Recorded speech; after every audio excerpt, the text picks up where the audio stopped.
सबसे पहले 11 साल की उम्र में इसने चैट सिस्टम बनाया, घर में चला मगर मार्केट में नहीं बिका। 19 साल की उम्र में फेसबुक बनाया और दुनिया का फेसबुक ने अपना नाम अभी 2-3 महीने पहले बदल कर मेटा किया है और मेटा के नाम पर केस लग चुका है।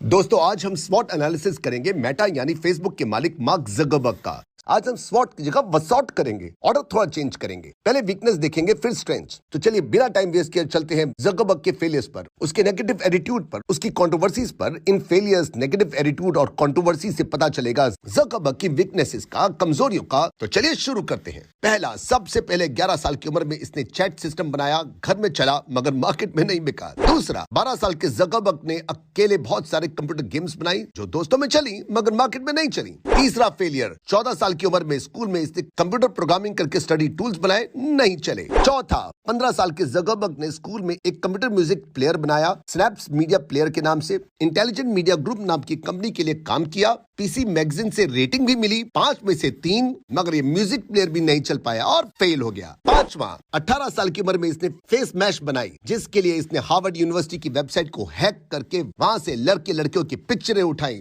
और लड़के लड़कियों को आपस में मैच करने के लिए दी। ये वेबसाइट बहुत फेमस भी हुई, लेकिन लड़कियों ने अपने फोटोज के मिसयूज करने पर जूते भी मारे, नतीजा बंद। छठा, मार्क ज़करबर्ग और एलॉन मस्क एक दूसरे से नफरत करते हैं। 2016 में एलॉन मस्क के स्पेस रॉकेट में फेसबुक का सैटेलाइट था और एक्सप्लोड हो गया। मार्क ने ट्वीट किया वो एलॉन मस्क से बहुत डिसअपॉइंटेड हुआ है और उसकी कंपनी स्पेसएक्स से इंप्रेस नहीं है। मस्क ने फौरन टेस्ला और स्पेसएक्स के पेजेस फेसबुक से डिलीट कर दिए और अपने फॉलोअर्स को भी बोला कि फेसबुक को डिलीट करो। नवंबर 2020 में मस्क ने कई बार बोला भी है फेसबुक सक्स। सातवां, 2016 में मार्क ने अपनी वाइफ को चीट किया, अपनी वाइफ की फ्रेंड के लिए। बिल गेट्स ने भी चीट किया अपनी वाइफ को, अपनी एक्स गर्लफ्रेंड के लिए। जेफ बेजोस ने तो अपनी वाइफ को छोड़ दिया एक न्यूज एंकर के लिए। फर्क था तीनों में। बिल गेट्स और जेफ बेजोस ने हमेशा अपनी वाइफ से छुपा के रखा, जबकि मार्क ज़करबर्ग ने अपनी वाइफ को बता के किया और वाइफ की फ्रेंड के साथ डिनर तक में नहीं गया। आठवां, 2017 में फेसबुक के ऊपर प्राइवेसी कॉम्प्रोमाइज करने का इल्जाम लगा और तब जज ने पूछा क्या बताएंगे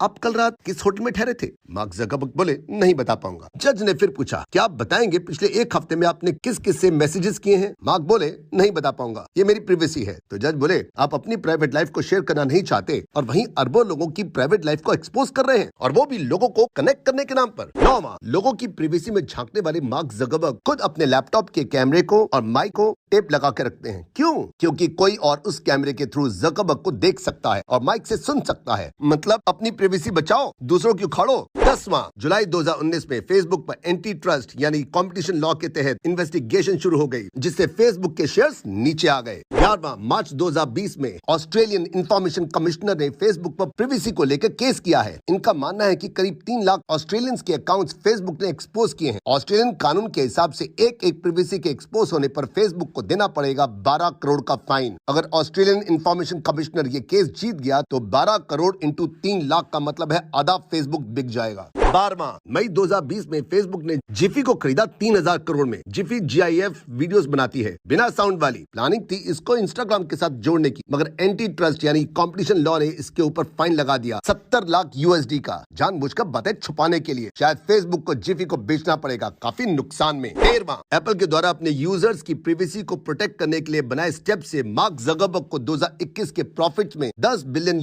का नुकसान हुआ। 14वां, 2 दिन बाद ज़करबर्ग ने सारी वीडियो बेस्ड एप्लीकेशंस को ब्लेम किया मेटा के बुरे परफॉर्मेंस के लिए। नाम उन्होंने टिकटॉक का लिया, मगर नुकसान यूट्यूब, नेटफ्लिक्स सबसे हो रहा है। 15वां, अभी 2 महीने पहले दिसंबर 2021 में रशिया ने मेटा पर करीब 200 करोड़ का फाइन लगाया है, मेटा यानी फेसबुक से बैंड कंटेंट न हटाने के लिए। 16वां, फेसबुक के को फाउंडर क्रिस, जो कि मार्क ज़करबर्ग के अगेंस्ट हैं, उनका और कुछ एक और पॉलिटिशियन का कहना है कि मार्क के पास मेटा की बहुत ज्यादा पावर्स हैं। अमेरिकन सरकार को चाहिए कि फेसबुक को छोटी छोटी कंपनियों में बांट दे। 17वां, मेटा नाम बदलने के कुछ दिनों में फेसबुक एक नई कंट्रोवर्सी में फंस गया। शिकागो बेस्ड एक कंपनी ने इल्जाम लगाया है कि ये नाम हमसे चुराया गया है। फेसबुक के लॉयर्स कई महीनों से मेरे साथ में कांटेक्ट में थे, कई दिनों से, मगर मैंने नाम बेचने से मना कर दिया। इस कंपनी के मालिक फेसबुक पर दावा भी कर चुके हैं। 18वां, अभी हफ्ता पहले मार्क ज़करबर्ग की कंपनी ने $231 बिलियन लूज किए। इसके कारण मार्क अकेले ने लूज किए $31 बिलियन और यह नुकसान हुआ टिकटॉक के कारण, एप्पल की प्राइवेसी चेंजेस के कारण। हुआ यूं कि एप्पल ने अपने यूजर्स को यह मौका दिया कि वे चाहे तो बाकी सब एप्स को आपको ट्रैक करना बंद कर सकते हैं। नतीजा 80% लोगों ने ऑप्ट आउट किया, जिसका नुकसान हुआ फेसबुक को,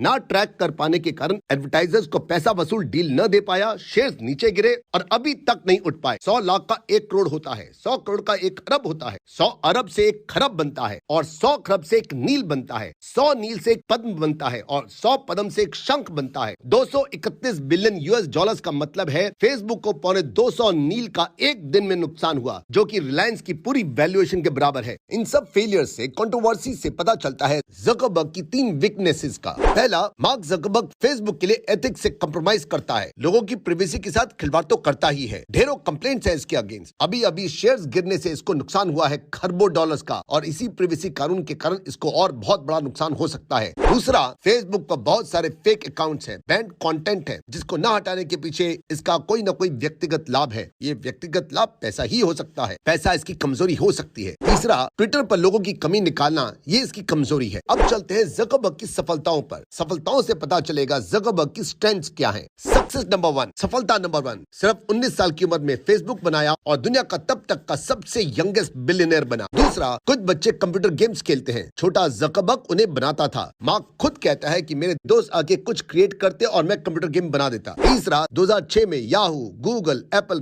माइक्रोसॉफ्ट जैसी ढेरों कंपनियां फेसबुक को $3 बिलियन में खरीदने को तैयार थी। ज़करबर्ग ने नहीं बेचा, मीटिंग से उठ के आ गया। चौथा, मार्क ज़करबर्ग का दिमाग बचपन से ही बहुत तेज चलता था। पिता पढ़ाते मगर मार्क के तेज दिमाग के कारण ना पढ़ा पाते। टीचर रखा तो टीचर तक फेल हो गया। ज़करबर्ग की बात का जवाब न दे पाता। पांचवा, पिता इसके डेंटिस्ट थे, घर के ऊपरी मंजिल पर उनका क्लिनिक था। 11 साल की उम्र में जब बच्चों के खेलने कूदने की उम्र होती है, 1996 में कोडिंग करके घर के और क्लिनिक के सब कंप्यूटर के बीच मैसेजिंग शुरू करवा दी। छठा, हार्वर्ड में ये प्रोग्रामिंग एक्सपर्ट के नाम से मशहूर था। सातवां, 18 साल की उम्र में इसका ब्रेकअप हुआ। इसको अपनी गर्लफ्रेंड पर गुस्सा था, शराब पी और लड़कियों से बदला लेने की ठानी और कंप्यूटर के थ्रू घुस गया हार्वर्ड यूनिवर्सिटी के कंप्यूटर्स में और वहां से सब लड़के लड़कियों की फोटोग्राफ निकाली और सब स्टूडेंट से पूछा कंप्यूटर के थ्रू, बताओ इन सब लड़कियों में कौन हॉट है और कौन नॉट है। आनंद फानंद में 22,000 स्टूडेंट जुड़ गए। स्टूडेंट्स एक्साइटेड, मगर कुछ गर्ल्स ने अपने फोटोग्राफ को पब्लिक डोमेन में देख कॉलेज में कंप्लेंट की और मार्क ज़करबर्ग को सब कुछ इरेज करना पड़ा। आठवां, 2 महीने बाद नई कोडिंग की और द फेसबुक को लॉन्च कर दिया।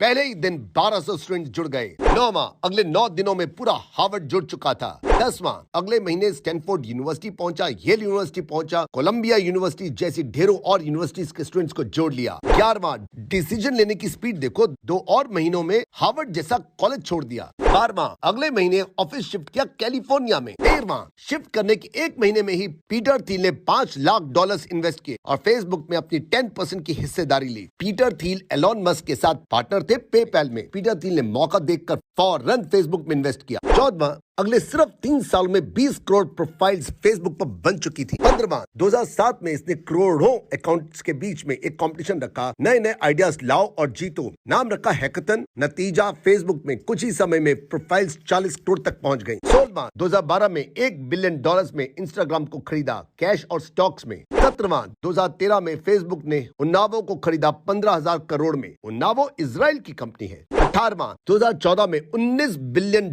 में व्हाट्सएप को व्हाट्सएप की शर्तों पर खरीदा। क्यों खरीदा? क्योंकि व्हाट्सएप में हर रोज 3 गुना ज्यादा मैसेजेस हो रहे थे फेसबुक मैसेंजर से। 19वां, 2014 में ही फेसबुक ने बहुत तेजी से बढ़ रही ऑक्यूलस वर्चुअल को खरीदा 17,000 करोड़ में। ऑक्यूलस VR सिर्फ 2 साल पहले शुरू हुई थी। हाँ, ज़करबर्ग देखता है कोई भी बढ़ती कंपनी या तो खरीद लेता है या इन्वेस्ट करता है, फौरन, देर नहीं लगाता। 20वां, 2015 में मार्क ज़करबर्ग ने अपने 99% शेयर्स को दान करने की प्लेज ली है। 21वां, नवंबर 2019 में बीट गेम्स को अरबों डॉलर्स में खरीदा। 22वां, अब से 2 साल पहले अप्रैल 2020 में फेसबुक ने मुकेश अंबानी के जियो में बहुत बड़ी इन्वेस्टमेंट की। जियो के 9.99% शेयर्स खरीदे करीब 43,000 करोड़ में। 23वां, मेटा आज अमेरिका के 5 सबसे बड़ी कंपनियों में से एक है, बाकी 4 हैं गूगल, अमेजॉन, एप्पल और माइक्रोसॉफ्ट। 24वां, आज मार्क ज़करबर्ग 4 फरवरी 2022 को हुए नुकसान के बाद भी दुनिया के सब 6 रईसों में से एक है। 25वां, ये अपनी कंपनी से सिर्फ $1 पर मंथ की सैलरी लेता है। 26वां,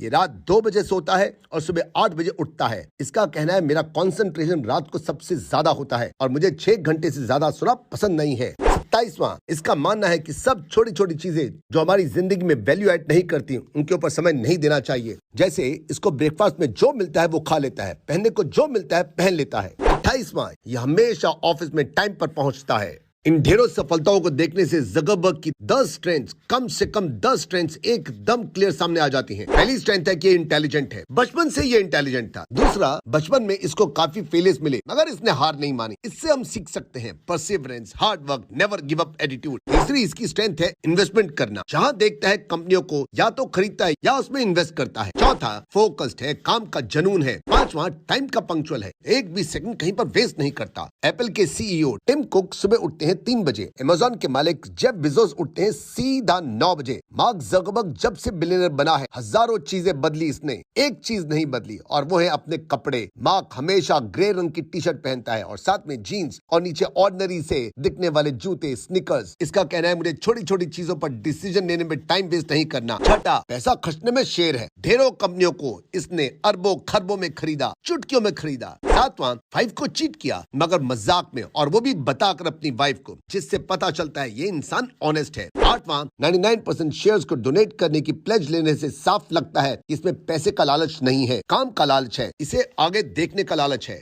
नौवां, इसकी quick decision making. Mark Zuckerberg ने जैसे ही द फेसबुक बनाया, पहले ही दिन हार्वर्ड के 1200 स्टूडेंट्स ने ज्वाइन कर लिया। 2 महीने में इसने बाकी यूनिवर्सिटीज को भी जोड़ना शुरू कर दिया। डिसीजन मेकिंग इतनी क्विक थी कि अगले साल द फेसबुक के नाम से द हटाना था और फेसबुक रखना था, मगर फेसबुक नाम मिल नहीं रहा था। इसने 1.5 करोड़ में नाम खरीदा और अगले महीने ही डिसीजन लिया सारी दुनिया के लिए इसे ओपन करते हैं। ये उस समय करना आसान न था मगर स्टेप्स लिए और किया। 10वां, इसका विजन एकदम क्लियर होता है, गोल हमेशा सेट होता है। एग्जांपल लीजिए, मार्क ज़करबर्ग ने फेसबुक लॉन्च किया था हार्वर्ड यूनिवर्सिटी के हॉस्टल से। पर्पस उसका था हार्वर्ड के लोगों को कनेक्ट करना। उस रात जब लॉन्च कर रहा था तो मार्क ने अपने दोस्त को बोला कि देख लेना, एक दिन कोई ना कोई पूरी दुनिया के लोगों को कनेक्ट करेगा, और वही हुआ। मार्क ज़करबर्ग ने ही दुनिया की सारी जनता को कनेक्ट किया। विजन पहले से क्लियर था, गोल सेट था। अब बात करते हैं ओ यानी अपॉर्चुनिटीज की। मेटा के पास, ज़करबर्ग के पास अपॉर्चुनिटीज बहुत हैं। फेसबुक ने अपना नाम अभी 2-3 महीने पहले बदल कर मेटा किया है, और ये किया है एक नए कॉन्सेप्ट को ध्यान में रखकर। इस कॉन्सेप्ट के हिसाब से आने वाला भविष्य मेटावर्स का होगा, जिसमें आप किसी से भी वर्ल्ड में आमने सामने बैठकर बातें कर पाएंगे, सो पाएंगे वर्चुअली। बस आपने एक वर्चुअल रियलिटी हेडसेट पहनना है और बिल्कुल रियल इंसान की तरह आप बातें शातें कर पाओगे, बस छू नहीं पाओगे। अगर आप एक टेबल पर बैठे हो 3 दोस्तों के साथ वर्चुअली, एक दोस्त है न्यूयॉर्क में, एक है लंदन में, एक है टोक्यो में और आप है मुंबई में, आप चारों एक ही टेबल पर बैठ पाएंगे। उल्टे हाथ में बैठा इंसान जब बोलेगा तो उल्टी तरफ से आवाज आएगी, सीधे हाथ में बैठे दोस्त की सीधी तरफ से आवाज आएगी। गेम्स में तो वर्चुअल प्रेजेंस नहीं है, मगर इसको फेसबुक पर लाने से, फ्री में देने से मेटा को यानी फेसबुक को बहुत ज्यादा फायदा होगा। दूसरी अपॉर्चुनिटी है इसकी कम उम्र। ये अभी तक सिर्फ 37 साल का हुआ है। ये बहुत कम एम्प्लॉय से काम निकलवा लेता है। उदाहरण के तौर पर मार्क ज़करबर्ग ने पिछले 18 सालों में 72 से ज्यादा कंपनीज में इन्वेस्ट कर रखा है। एम्प्लॉय 60,000 हैं, जबकि एलन मस्क ने 10 कंपनियों में इन्वेस्ट किया है और 1.25 लाख एम्प्लॉयज हैं। अब आखिर में चलते हैं टी यानी थ्रेट्स पर। मार्क ज़करबर्ग को, फेसबुक को ढेरों थ्रेट्स हैं। पहला, 2009 से फेसबुक चाइना में ब्लॉक्ड है, और सिर्फ चाइना ही नहीं, फेसबुक ईरान में भी ब्लॉक्ड है, नॉर्थ कोरिया में भी ब्लॉक्ड है, तुर्कमेनिस्तान में भी फेसबुक का पत्ता गोल है। एक सोशल मीडिया प्लेटफॉर्म जितना अवेलेबल होगा उतना प्रॉफिट कमाएगा, और जितना बैन होगा प्रॉफिट उल्टा कम नहीं होगा, दुगना कम होगा। दूसरा, फेसबुक की सबसे बड़ी कमाई एडवर्टीजमेंट से आती है, और ये एडवर्टीजमेंट्स फेसबुक के अलावा यूट्यूब, ट्विटर, लिंक्डइन और पूरे इंटरनेट पर अवेलेबल है, और नई से नई कंपनियां आती जा रही हैं। फेसबुक की मुश्किलें बढ़ेंगी। तीसरा, मेटा के नाम पर केस लग चुका है। अगर नाम छोड़ना पड़ा तो खरबों का नुकसान होगा, और अगर आउट ऑफ द कोर्ट भी सेटलमेंट हुआ तब भी अरबों का चूना तो लगेगा ही लगेगा। चौथा, जैसे एप्पल ने फेसबुक की मेल्स को कुकीज लगाने से ब्लॉक किया है, वैसे ही अगर और सोशल मीडिया प्लेटफॉर्म ने किया तो फेसबुक खत्म। पांचवा, फेसबुक के कंपेटिटर्स हैं टिकटॉक, यूट्यूब, ट्विटर, लिंक्डइन और ढेरों और नए आ रहे हैं। टिकटॉक से ही अगर फेसबुक को पिछले हफ्ते खरबों का नुकसान हुआ है तो शायद फेसबुक के दिन पूरे होने वाले हैं। अगर रात है तो दिन आएगा ही आएगा, और वहीं पर दिन है तो रात तो आएगी ही आएगी। फेसबुक से ज़करबर्ग ने बहुत कमाया, बहुत बनाया। अब शायद फेसबुक को आने वाले दिनों में मुश्किलें बढ़ सकती हैं। मार्क ज़करबर्ग कहते हैं, मैंने फेसबुक ही नहीं बनाया, इसको बनाने के अलावा मैंने बहुत कुछ और भी बनाया और फेल होता चला गया। मैंने चैट सिस्टम बनाए, नहीं चला, गेम्स बनाई, नहीं चला, स्टडी टूल्स बनाए, नहीं चले, म्यूजिक प्लेयर्स बनाए, नहीं चले। मार्क ज़करबर्ग कहते हैं, मशहूर राइटर जेके रोइंग 12 बार फेल हुई हैरी पॉटर लिखने से पहले। कौन नहीं फेल हुआ? लास्ट में दोस्तों कमेंट करके बताइए आपको किस किस की स्वॉट एनालिसिस चाहिए। अगर इस वीडियो को 10,000 लाइक मिले तो अगला स्वॉट आएगा, जल्दी आएगा। क्या क्या सीखा आपने मार्क ज़करबर्ग की स्ट्रेंथ से, वीकनेस से, नीचे लिखिए। मिलते हैं हम लोग नेक्स्ट स्वॉट एनालिसिस में। बाय बाय, शब खैर, बी सिंह ऑफ विडर्स एंड गुड नाइट।